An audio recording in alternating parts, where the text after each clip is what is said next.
Hi, I'm Bella， 我是一名设计师，欢迎来到我的频道。大家新年快乐！2022年过得好吗？现在已经2023年了，然后我也在后面加了一些气球的装饰，想体现一种新年的感觉。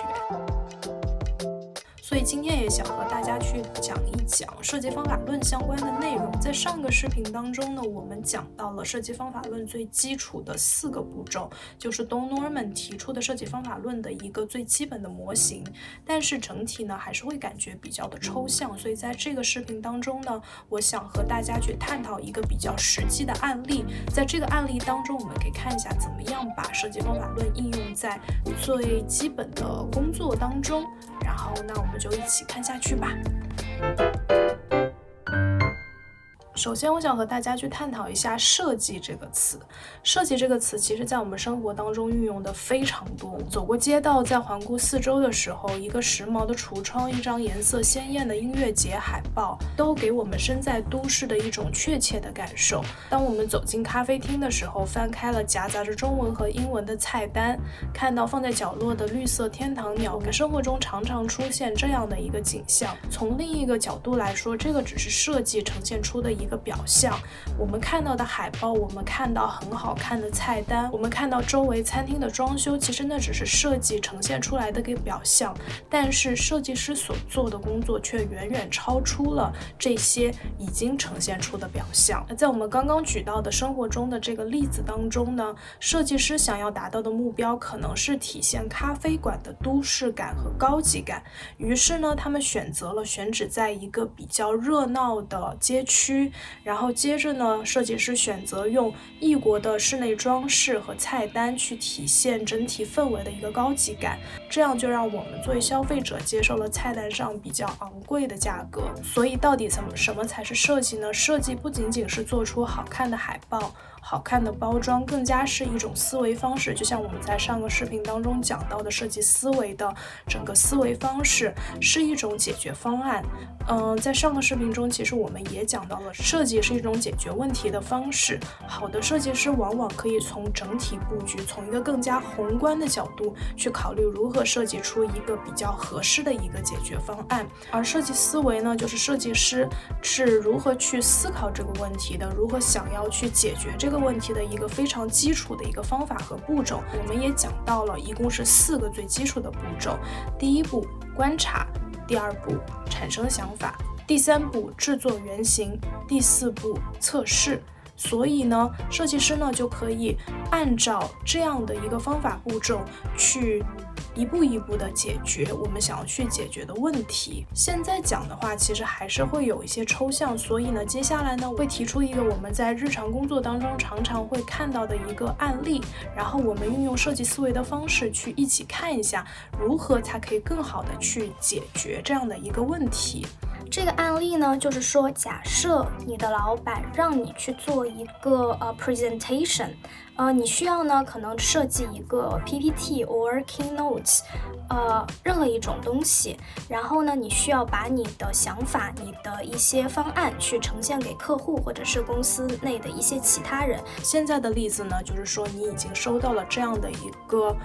任务，你要如何去解决这个任务呢？拿到这个设计任务，第一点就是我们先开始焦虑，焦虑完了之后呢，就拿起我们的笔记本或者拿起我们的电脑，准备开始着手去制作这个 presentation 了。但是停一下，我们可以想一下设计方法论的第一个步骤是什么？是观察和定义问题。所以当我们拿到这个任务的时候，我们先想一下我们现在面对的问题是什么。有些事情是不是我们还没有搞清楚就急急忙忙的着手开始去做了呢？与其慌张的开始，我们先问问看自己这些问题。第一个问题，我们可以考虑一下这个 presentation 这个汇报是在什么样的场合下去运用的？这是一个需要发送给公司同事去进行阅读的一个报告的 presentation， 还是说这个是需要在大家面前演讲配合使用的 presentation？到底是什么原因我们需要去制作这个 presentation 呢？第2个我们可以问一下自己的是，汇报的 presentation 的对象是谁？是给公司内部的领导，还是说给公司外部的合作伙伴？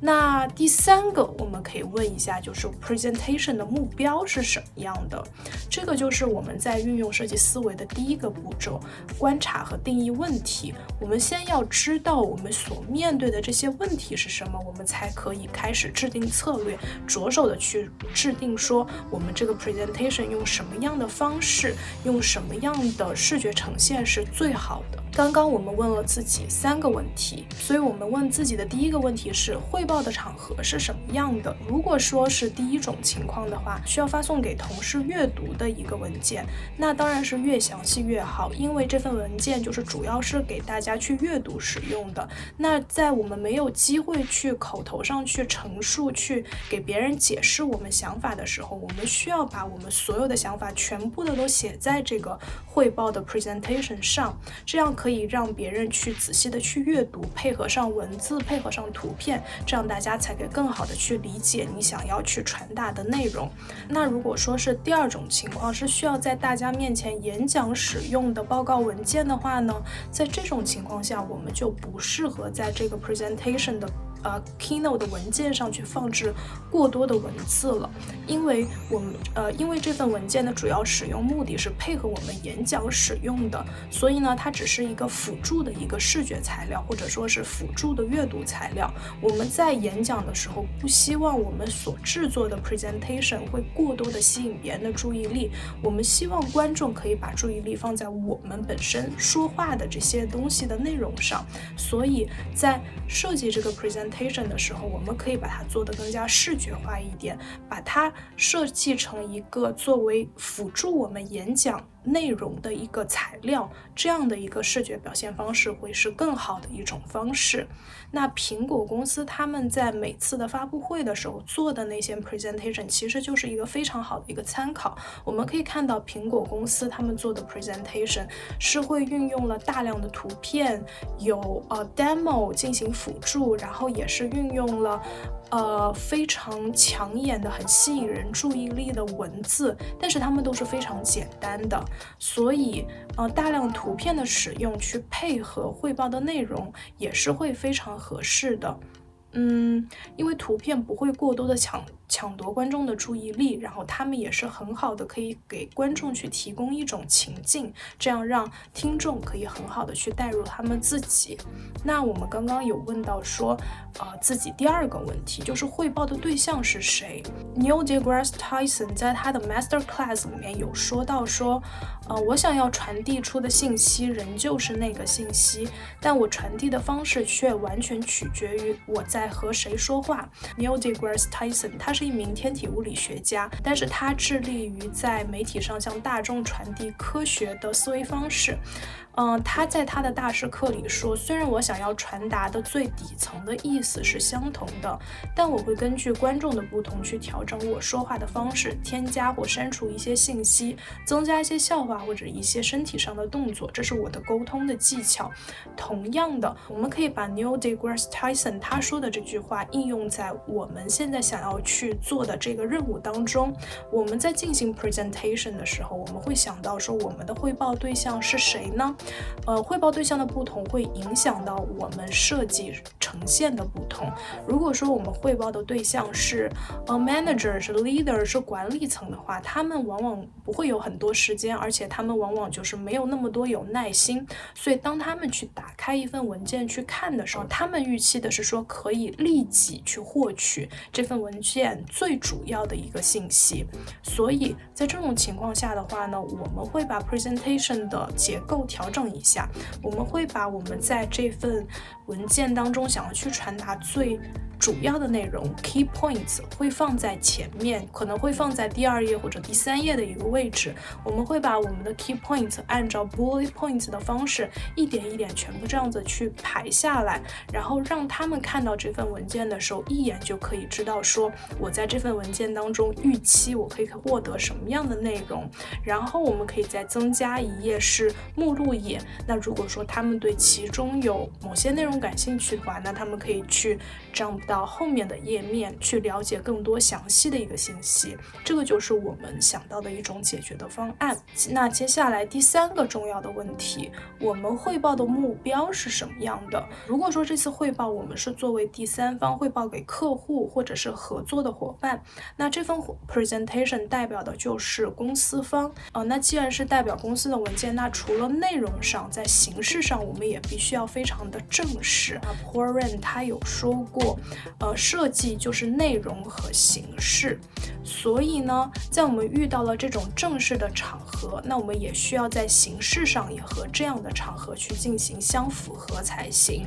如果公司它有 PPT 或者 Keynote 的模板的话，那在这种情况下，我们就可以去使用公司的模板，可以去使用公司的主要的配色。这样的话呢，我们就可以在视觉的呈现上去更好的表现这种正式感，这种代表公司的一种呈现方式。然后呢，我们现在呢，整体所有的这些都是我们进行了设计思维的第1个步骤，就是观察和定义问题。我们已经想到了有这么多的问题，我们也有想到一些相对应的解决方案，所以接下来就是第2个步骤，产生想法。根据我们刚刚想到的那些问题和一些我们已经有一些的想法了之后，我们再可以深入看看。如果说是小组进行合作的话呢，我们也可以大家坐在一起，用便利贴的方式去产生出更多的一些更好的 ideas。接下来呢，就是设计思维的第3个步骤，制作原型。我们需要将我们的想法实施出来。我们可以使用自己熟悉的工具，比方说 PPT 或者是 Keynote，或者有的小伙伴呢喜欢用 Figma进行制作这些 presentation 都是可以的。我们可以将我们的想法的雏形先搭出来，然后我们可以进行大量的资料搜索，去看一些比较好的PPT 的案例是怎么样的，或者是别人一些比较好的文件是怎么样去进行整合，去进行视觉呈现的。然后在这个阶段呢，我们找到最合适的一些材料，然后把自己的刚刚在第2阶段当中产生出的想法赶紧的去制作出来。在这个步骤当中呢，我们不需要去过度的纠结细节，不需要会觉得说我们现在做这个东西是不是不够完美。不，在这个阶段当中，我们最重要的是把我们的想法整个去这样子放在 Keynote 当中，或者是任何一些熟悉的工具当中呈现出来。接下来呢，就是设计思维的第4个步骤，测试。我们可以把第3个步骤当中我们做的这些比较粗糙的一些